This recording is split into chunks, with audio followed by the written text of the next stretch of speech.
Bismillahirrahmanirrahim. Assalamualaikum warahmatullahi wabarakatuh. My name is Ahmad Rodiatul Naim, and my team will be presenting about the assignment we did on professionalism and ethic in education.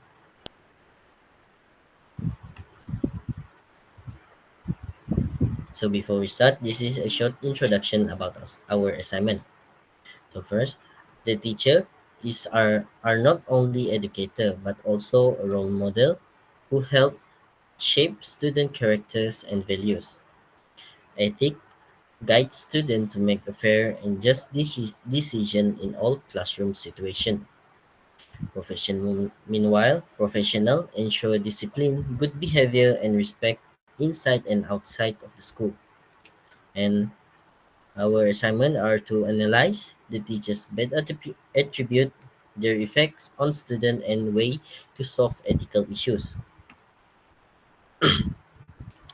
So the objective of the studies are first to identify the unethical teacher's behavior. It is to recognize the example of poor professionalism that affect learning, and moving on to suggesting an ethical solution. It is to propose teachers that action that teachers can take to correct unethical behavior. The third objective of the studies are to study the impact on the student. It is to understand how teachers' attitude can influence student performance and emotion. Fourth one is provide ethical advice. It is to help teachers maintain fairness, integrity, and respect in teaching. The last objective is to highlight the benefit for the TESOL student. It is to explain how this subject prepare the future teachers to act responsibly.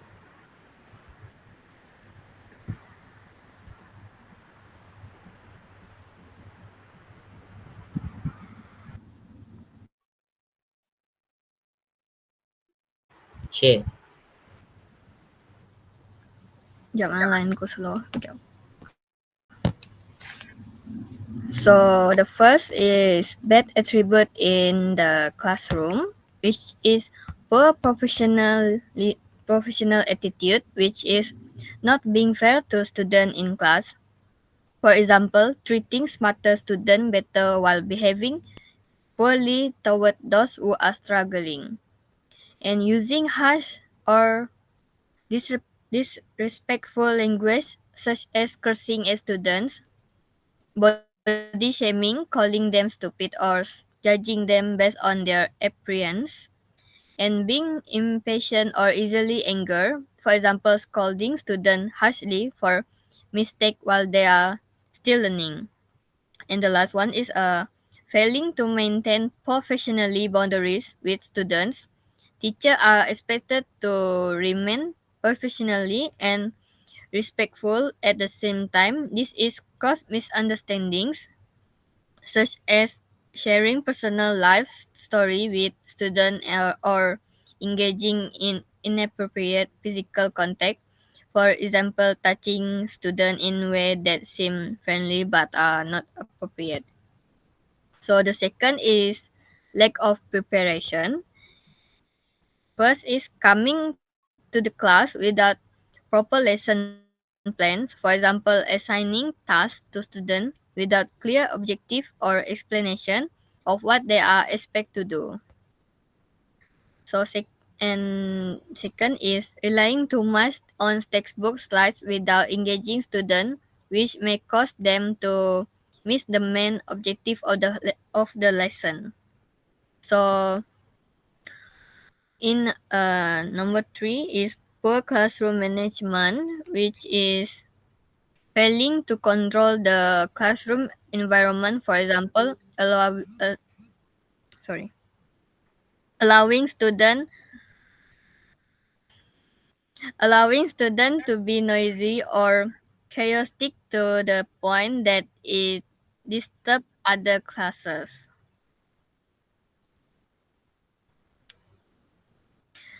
So the last is inability to manage disruptive student. For instance, not taking action when some student distract others during study time. Okay. Number four is lack of understanding student. First is ignoring student opinions or feedback. For example, not listening when students express their thought about the lesson. And also failing to consider student individually needs, such as not being sensitive to students who may be struggling with mental health or personal issue. For the last one is ineffective communication, which is failing to explain lesson clearly. For example, some students may not understand the topic but feel too shy to ask question. And the last one is ignoring student question or feedback. For instance, only responding to on or to while neglecting other who also need help. So next.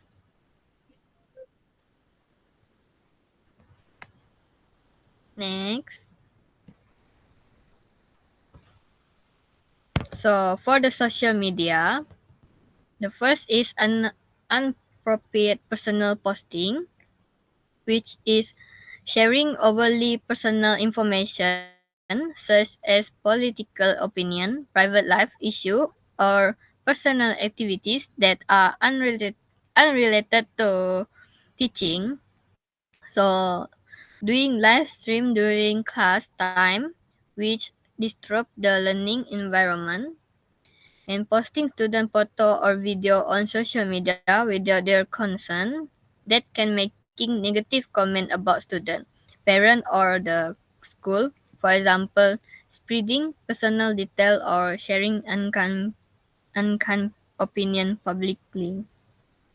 So the second is unprofessional personal communication, which is chatting privately with students late at night, or also non-school related topic, using unprofessional or uncomfortable language in chat, or for example being overly casual or flirty. And the last one is sending inappropriate or offensive message, such as cursing a student due to personal frustration. So for emotional oversharing, posting frustration about student, parent, or school problem online.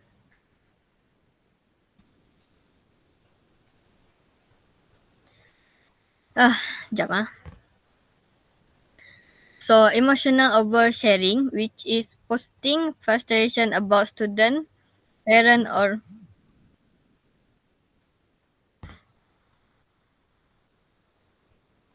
kejap ah. Emotional oversharing, posting frustration about student, parents, or school problem online, and writing emotional rant or complaint about work stress in place where student can see them. That's all for me. Thank you.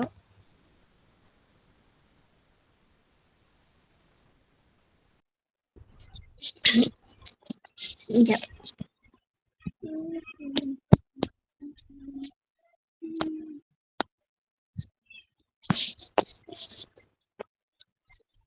Yep. So this is my part. Four ways to solve the problems. Number one, follow professional ethic and school policies. Teachers should follow the school's code of ethic and policies when making decisions. It helps them act fairly and professionally in any situation. Number two, maintain honesty and integrity. Always tell the truth, even when it's hard. Admit mistake, build trust, and show fairness to everyone. Next.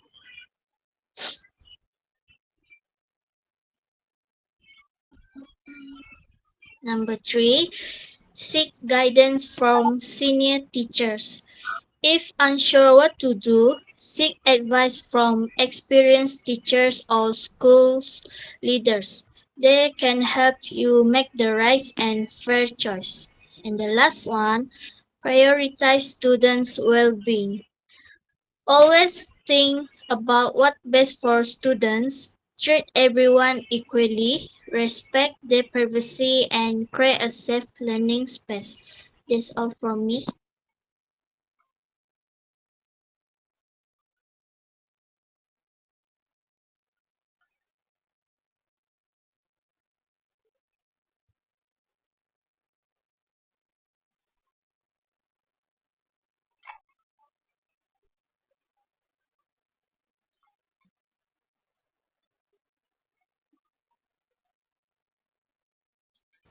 Naim, pat kau. Patahku. Oh ya eh. Hmm.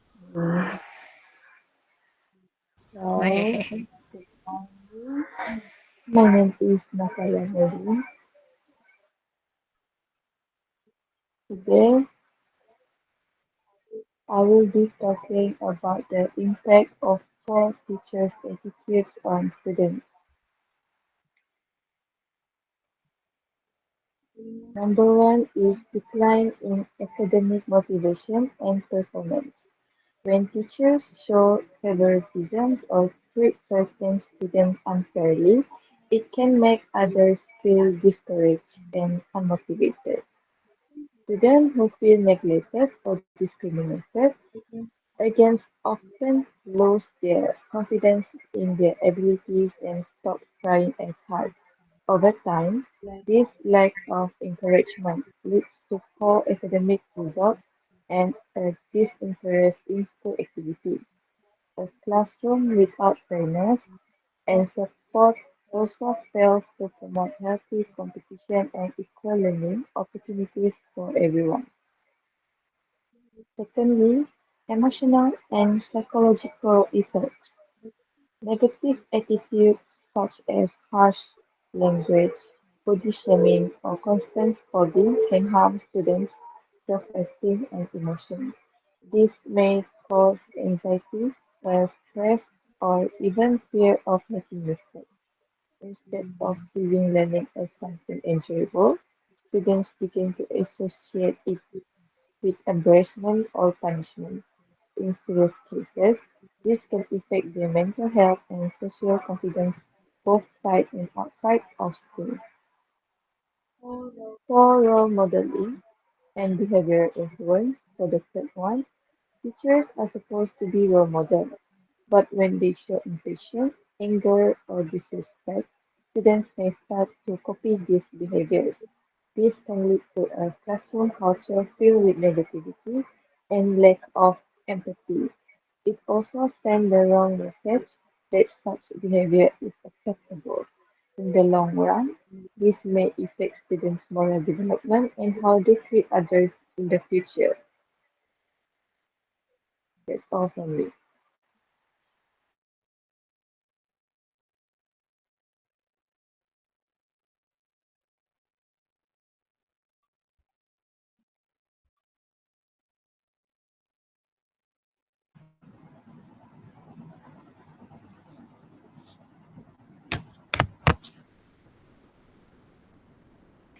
Okay, so for the three advice on teacher ethics, we suggest the first one. We advise to the teacher to treat students fairly and respectfully. So the teacher should treat every student equally regardless of their backgrounds or performance. The teacher needs to avoid favoritism or harsh language. By showing kindness and patience, we create a positive and inclusive classroom where students feel safe and motivated to learn. And for the second is the teacher also need to be well prepared and professional. So they need to come into class prepared, show commitments and respect for student learning time. A proper lesson plan and engaging activities help students to understand lesson better and stay interested. So being prepared reflects our professionalism and responsibility as educators. And the third one is The teacher need to practice effective classroom management. This is the most important thing to being as an educator. So a well-managed class allows students to learn in a focused environment. So the teacher should set clear rules, handle misbehavior calmly, and apply fair discipline. This shows ethical responsibility and ensures every student's right to learn is protected. So in the end, all the teachers must always uphold professionalism, fairness, and integrity. By being respectful, prepared, and well organized, we not only become effective educators but also positive role models for our students. So that is all for the advice on teachers' ethics.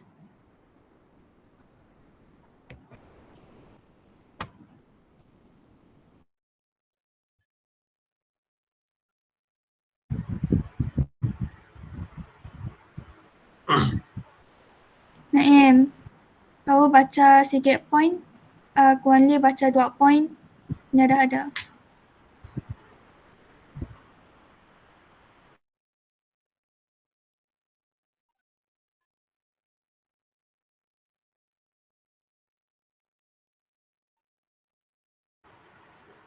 Kuan Lilo nak?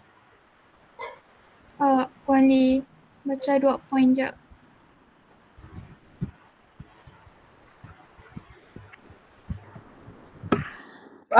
For benefit of professionalism and ethics for the teachers, we have three benefit of the professionalism and ethics. The first one is ensure assessment equality, and the second one is manage cross cultures and confidential boundaries.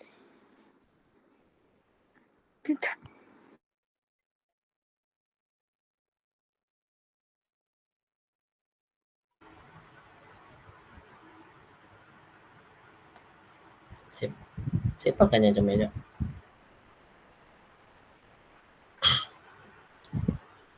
The third benefit of professional and ethic for detailed teachers is develop moral integrity and building trust. Through this subject, the future detailed teachers can understand the importance of honesty, fairness, and responsibility in their professional conduct. By practicing moral integrity, teachers can gain the student trust, which is vital for effective learning environment. Ethical awareness also ensure that the teacher act fairly in grading, discipline, and also interaction in the classroom with the student.